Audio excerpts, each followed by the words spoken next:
តែណានិតហើយពិនជាស្មាសូភីកំព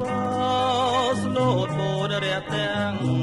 ចំពាំងចិត្តចងពងស្មាគ្មានលហា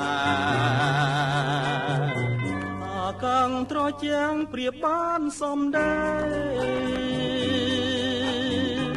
អងអែលហរិទេឲ្យការក្តីស្នេហ៍សំពកំពតនៅអិនកែប្រែគុណយូរតែឲ្យស្នេហ៍ជាប់ចិនបើឃ្លាតទាំង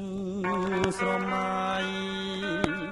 នោមក្តីអាល័យទងភ័យផ្ដេកផ្ដិន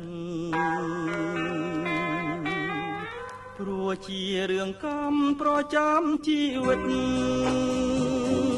កំពដួងចិត្តអាណិតខ្ញុំផង